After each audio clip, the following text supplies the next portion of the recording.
अस्सलामु अलैकुम वरहमतुल्लाहि वबरकातुह।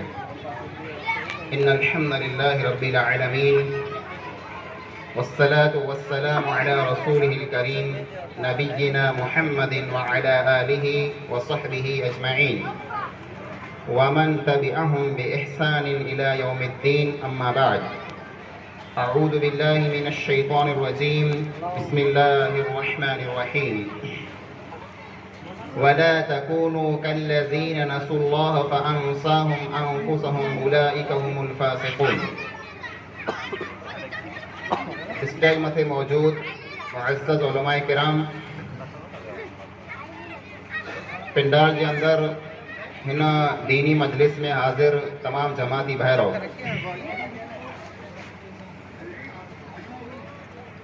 अल्लाह रब्बुल आलमीन जो बेहद बेपनाह फज़्लो एहसान है कि पाण हाणे हिकिड़ी अहिड़ी मजलिस में शरीक थिया आहियूं जंहिंजो सवाब बेहदो बेहिसाब है। अज़ीज़ो, अॼु हिन प्रोग्राम जे अंदर जिन उन्वान के ताल्लुक से अमो गालियां रखने जो इरादो है वो ये है कि मुसलमान गफलत जो शिकार बुला आई। मिड़ी कदा पहली गाल कि गफलत जो को रही इन जो मतलब बुरो है। गफलत कुरे के चावाज है। गफलत जो मतलब आसान पांजी बोलियों में जबान में समझो तो आए लापरवाही बेपरवाही। मिसाल तरीके अमो कड़ा माण्हू पांजे गोठ में पांजे पाड़े में हूंदा जैसे पिन जे भविष्य जो फ्यूचर जो की पण टेंशन न तो हुए कि सवारे असीं कुरो खेंदासीं, असांजा ॿार बच्चा थींदा ई कुरो खेंदा, पहला करे असीं प्लानिंग कयूं, पर रुपया असीं कमाए ने बेरा कयूं रखूं तो सवारे असांखे न असांजे बच्चे के कम अचें। अमो कड़ा माड़ो वहता जो उन्हीं के न वस्तु जी की याद ही फिर मुलाकात होगी, दुआ में याद रखिएगा। अज जेकी कमायो अज ही खाई गेड़ो गाल पूरी थी। तो अड़े माण्हू के पांजे मुआशरे में, पांजे माहौल में, पांजे समाज में ने पांजी ज़बान में चऊं था जिन्हीं के सवारे जेकी याद ही ना हिकिड़ो उ इंसान जैसे दुनिया जे काल जी को याद ही न वे। काल कोरो थींदो, सवारे कोरो थींदो, मुझो भविष्य कड़ो है, मुझो मुस्तकबिल ने फ्यूचर कड़ो है, इन वस्तु जी जे इंसान के याद ही न वे उनके पां चऊं था ही माण्हू बेपरवाह ने बेसुधो है। दुनिया जा बड़े माण्हू कमाइए पिया, मकान बनाइए पिया,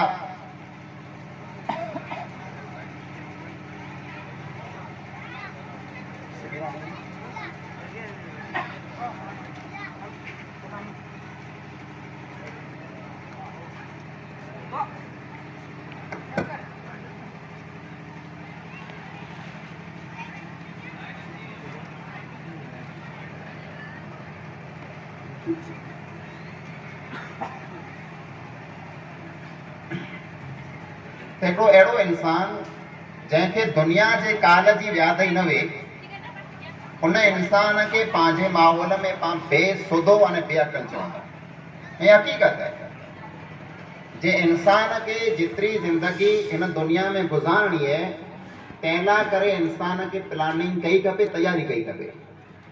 जे सवारे मुझो पूरो थींदो। पण कुरान करीम के जेकॾहिं पढ़ो तो अल्लाह रब्बुल आलमीन सूरह हशर जो 3 जो को रुकू है उनकी पहली आयत में अल्लाह ताला फरमाए तो या अय्युहल्लज़ीना आमनुत्तकुल्लाह वल तंजुर नफ्सुम मा क़द्दमत लिग़द। ए ईमान वारा, सुनो ऐं जेको ईमान वारा रहा जेको पिंड के मुसलमान चओ था ऐं सुनो न ॻाल्हि खे कहिड़ी ॻाल्हि है मिणी कथा पहिरीं ॻाल्हि आंजी दिल में ऐं अल्लाह जो द्रप ने ख़ौफ़ पैदा कयो तक़वा वारा थियो अने पोइ ऐं पिंड पिंड निहारियो जे सवार अहिड़ा करे आंकुरो कया कयो सवारो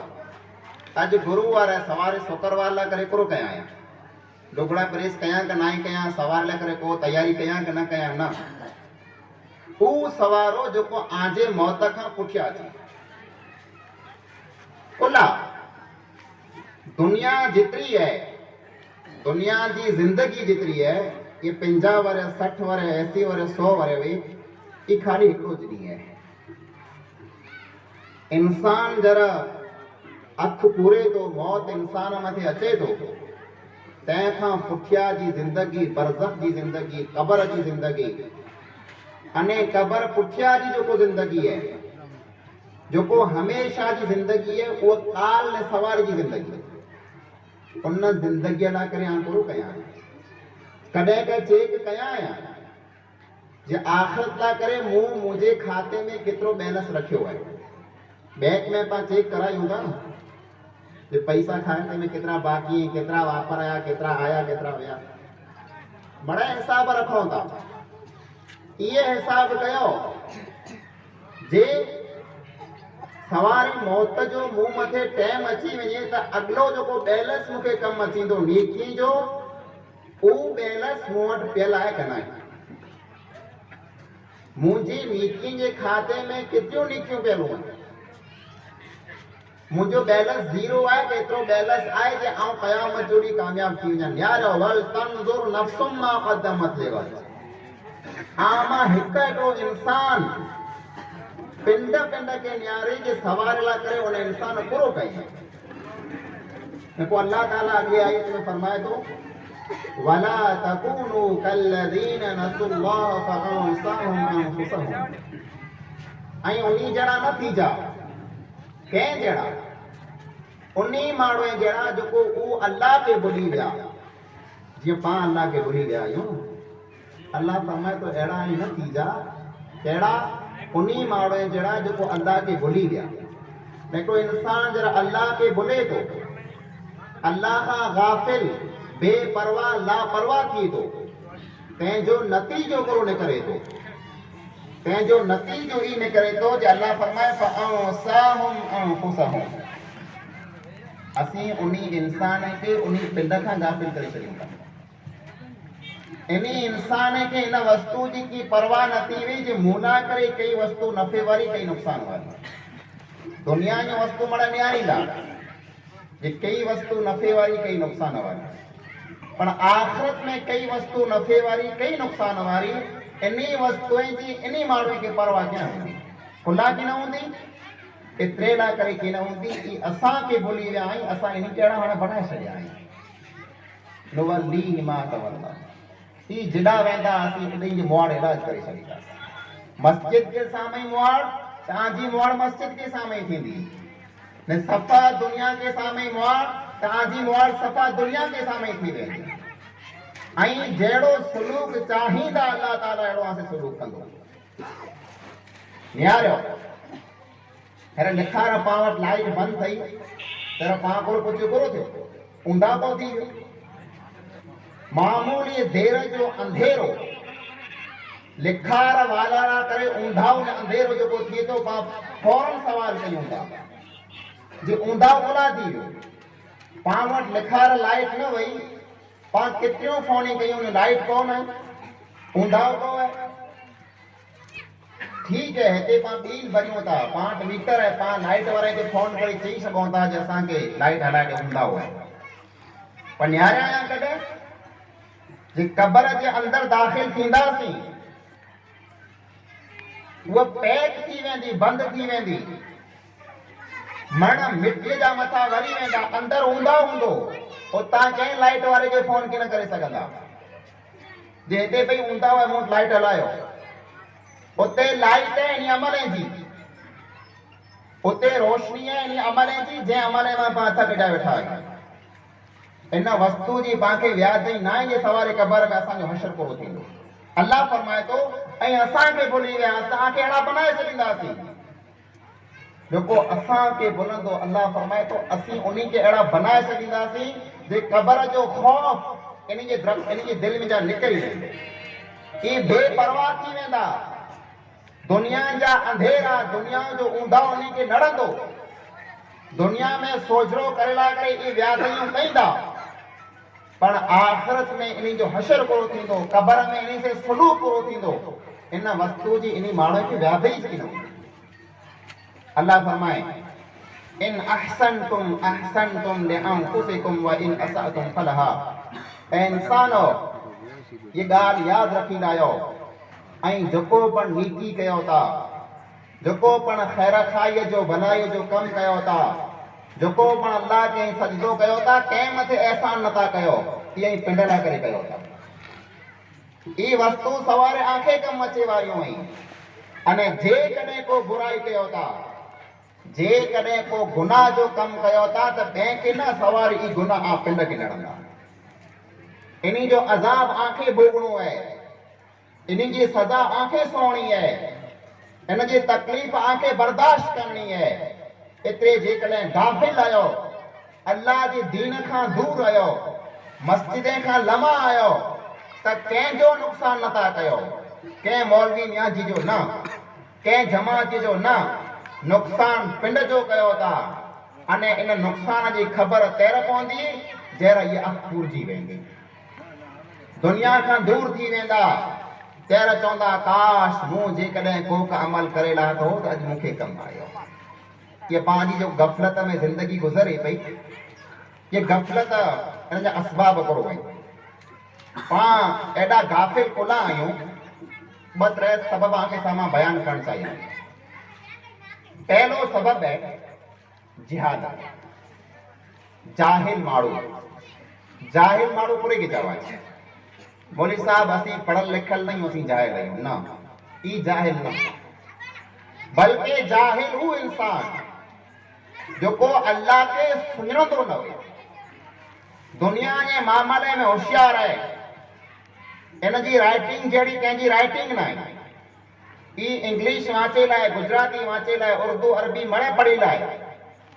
इनखे मणे इल्म अचे था। दुनिया जे मामले में पढ़ल लिखल होशियार इंसान है, वॾियूं वॾियूं डिग्रियूं आहिनि, पर जेकॾहिं इन इंसान अल्लाह खे ना सुञाणे जंहिं इनखे पैदा कयो, दुनिया खां मिणी कता वॾो जाहिल इंसान ई आहे।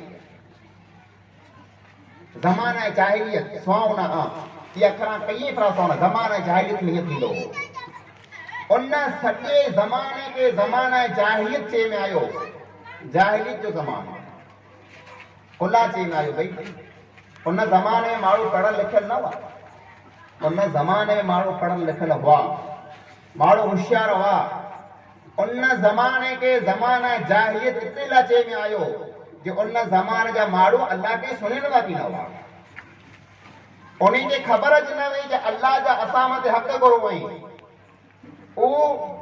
दुनिया जे मिणी दर मथे वेंदा हुआ, अल्लाह जे दर मथे कीन अचींदा हुआ। उन्हीं मिणी की जाहिल चए में आयो। अब्दुल्लाह बिन अब्बास रज़ी अल्लाह तआला अन्हु तिला करे चयो हो कुल्लु मन असल्लाह फहुव जाहिल। जो को पण इंसान अल्लाह जी नाफरमानी करे तो वो जाहिल है। गमेड़ो वॾो आलिम वई, दुनिया जे गमे न मदरसे मां पढ़ी अचे,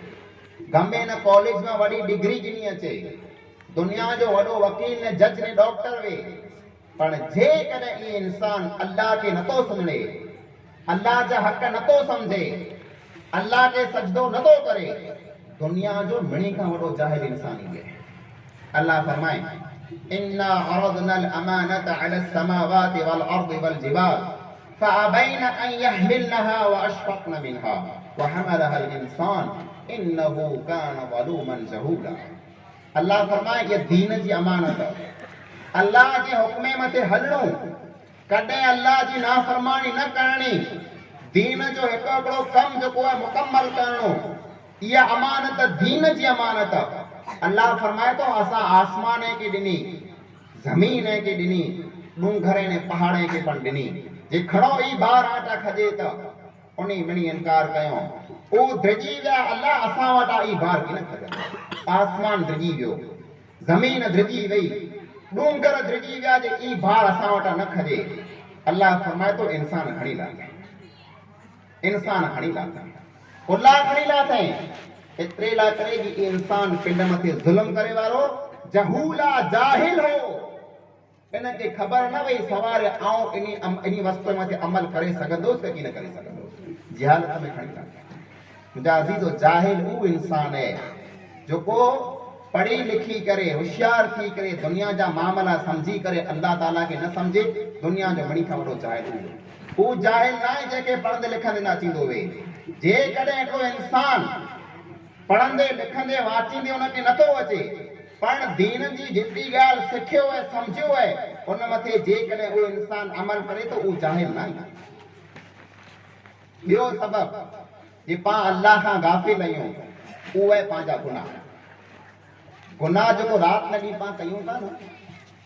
पांखे हिन वस्तु जी ख़बर न आहे गुनाह इंसान जी दिलि खे ईअं महिलारो करे थो जीअं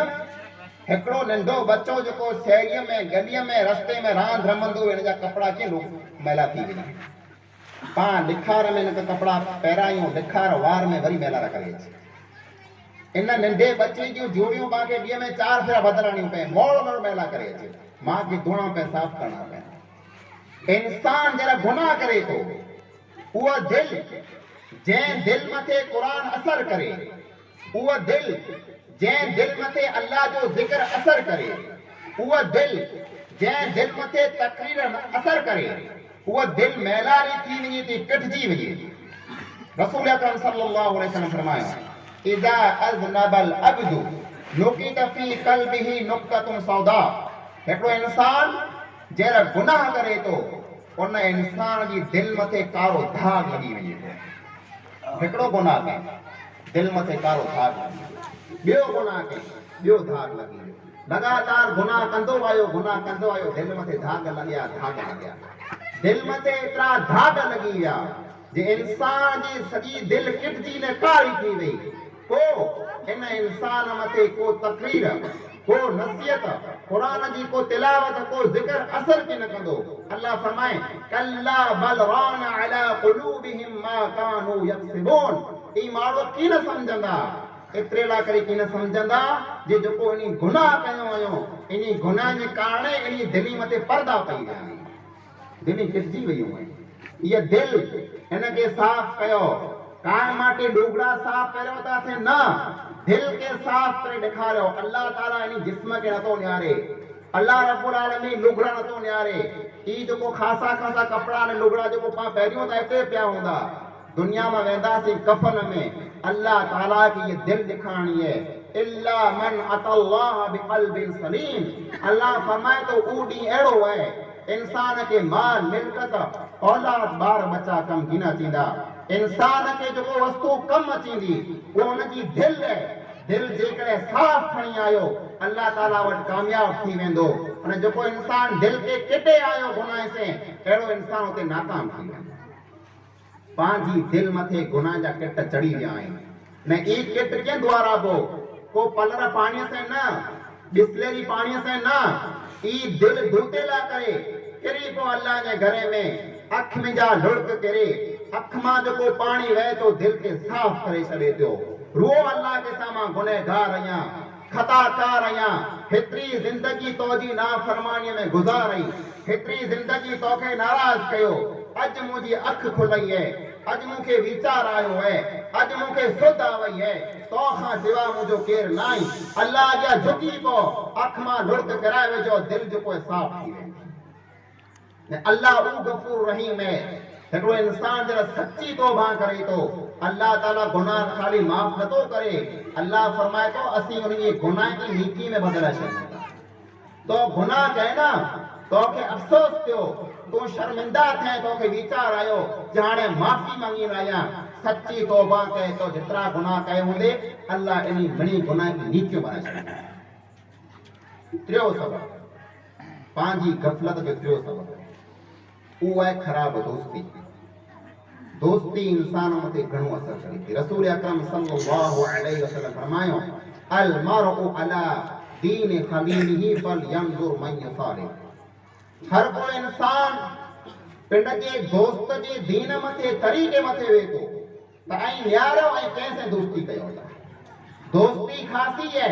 खासो असर लगंदो। दोस्ती खराब है, खराब असर थींदो। हिकिड़े हदीस में रसूल अकरम सल्लल्लाहु अलैहि वसल्लम मिसाल ॾेई सम्झायो। खराब दोस्त जी अने खासे दोस्त जी मिसाल सम्झायो। खासो दोस्त इन जी मिसाल ईअं जे जेको अतर विकिणे वारो माण्हू वे थो, जंहिंजो अतर जो वापार वे, अतर विकिणे वारो माण्हू सम्झी रहियो खासो दोस्त है। इन अतर वारे ताईं वेठा हूंदा ऐं अतर गिनंदा त पाण खे खुशबू मिलंदी। जेकॾहिं न गिनंदा आजो दोस्त हूंदो, आके गिफ्ट ॾींदो, आके हदियूं में तोहफ़ो ॾींदो, आके खुशबू मिलंदी। ऐं गिनंदा पण की न, उहो आके गिफ्ट ॾींदो पण की न, पण खाली उन जे आड़ मथे वेठा हूंदा त पाण खे खुशबू मिलंदी। खासो दोस्त अहिड़ो वेठो ऐं वेंदा त आके ख़ासियूं चार ॻाल्हियूं सुणाईंदो, उहो न सुणाईंदो त ऐं चवंदा मूंखे सुणाए, उहो न सुणाए ऐं न चओ, खाली उन जे आड़ मथे वेठा हूंदा, उनखे न्यारे न्यारे पाण खे खासो असर मिलंदो। दोस्ती खासे माण्हू असर अने जेकॾहिं ख़राब कंहिं इंसान सां दोस्ती कयां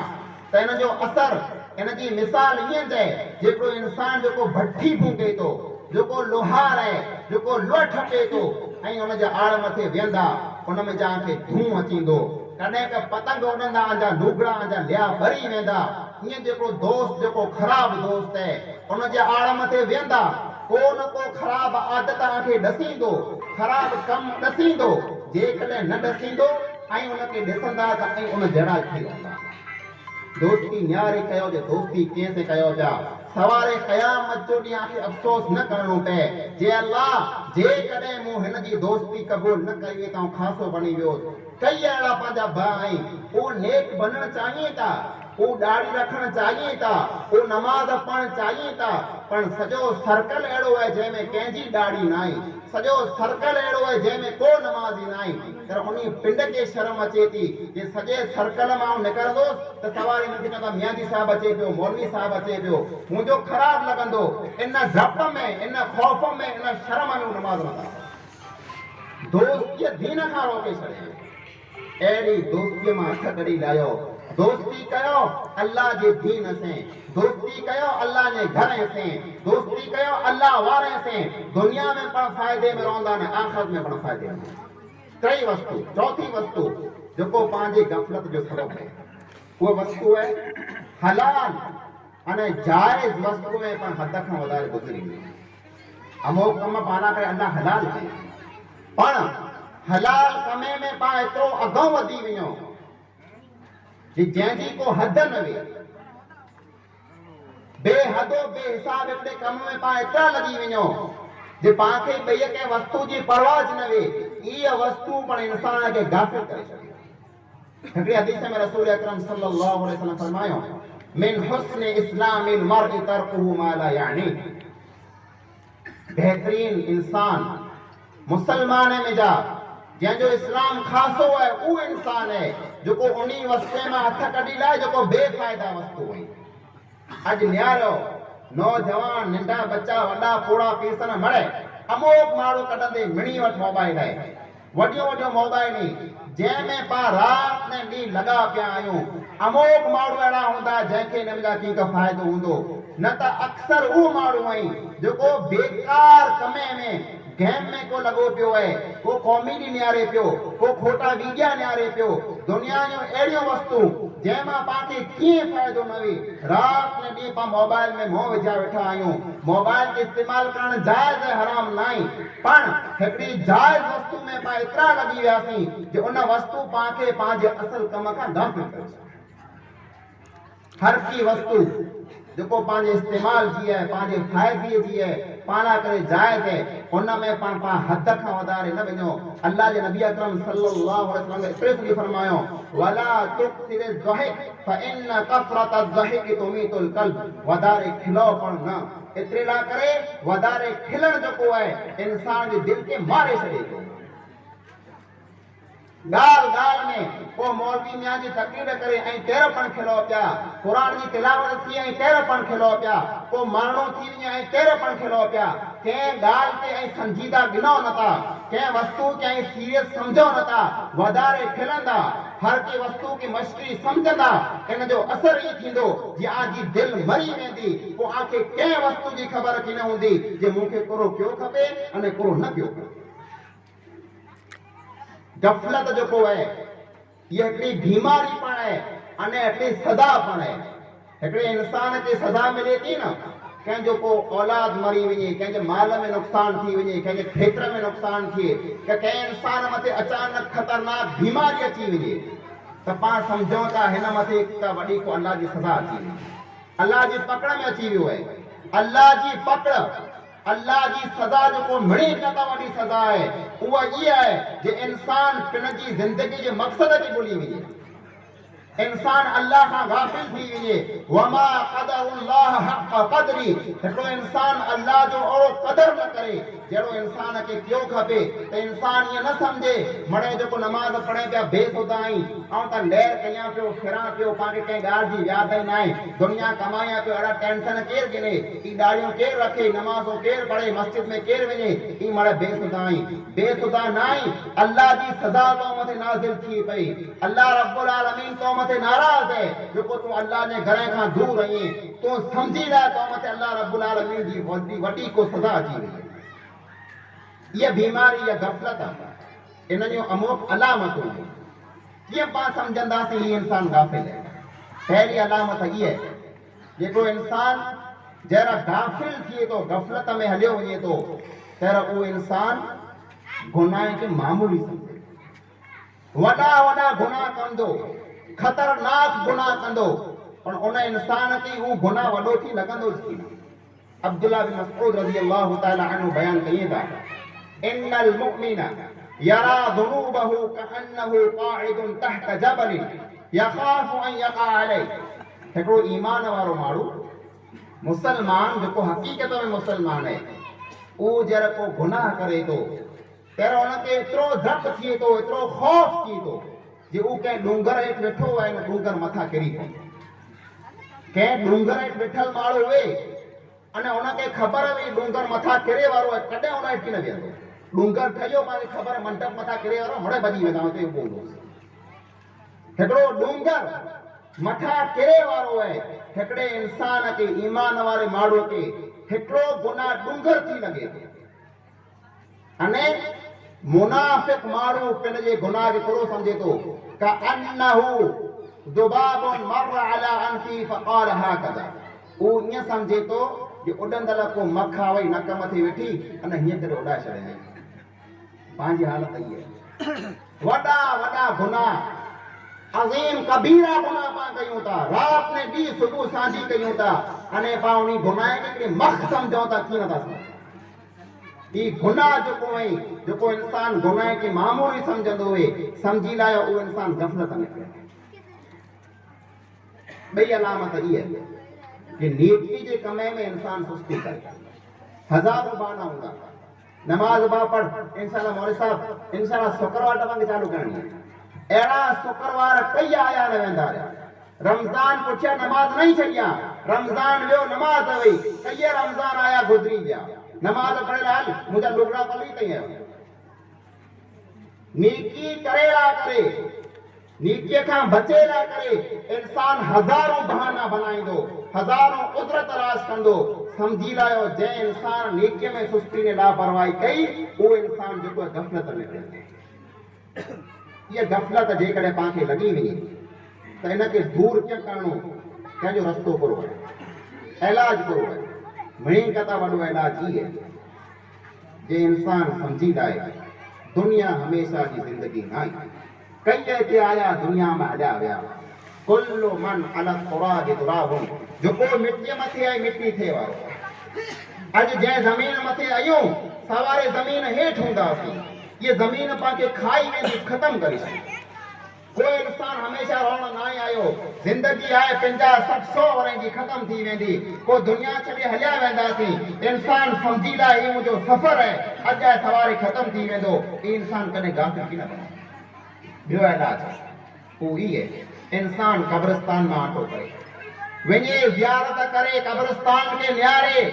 जे कई अहिड़ा नौजवान कई फुटरा ख़ूबसूरत उन ज़मीने में दफ़न थिया पिया आहिनि मुक़ाम पंहिंजा भरिया पिया आहिनि जेतिरा पाण ॻोठ में माण्हू आहियूं इन खां वधारे पंहिंजा कब्रिस्तान में दफ़न थिया पिया आहिनि कब्रिस्तान में आटो कयो निहारियो काल मुंहिंजा दोस्त काल मुंहिंजा माइट मूं बेरा हुआ अॼु दुनिया में जा वेंदा रहिया अॼु आउं अञा सवारे आउं पिणु हलियो वेंदुसि इन कब्रिस्तान मथे वञी करे गौर कयो सोचियो दिलि मथां गुनाह जा पर्दा लही वेंदा गफ़लत दूर थी वेंदी टियों इलाज जे वधारे मां वधारे अल्लाह जो ज़िक्र कयो क़ुरान जी तिलावत कयो क़ुरान पढ़ंदे न थींदो वे क़ुरान खे सुनो क़ुरान जी तिलावत सुनो अने क़ुरान जो तर्जुमो सुनो जे अल्लाह ताला असांखे चए थो इज़ा तुलियत अलैहिम आयातुहु ज़ादतहुम ईमाना अल्लाह फरमाए ईमान वारा माण्हू उहे जंहिं पाण क़ुरान जी तिलावत थिए क़ुरान जी तिलावत खे सुणे था अल्लाह फरमाए ईमान वधी वियो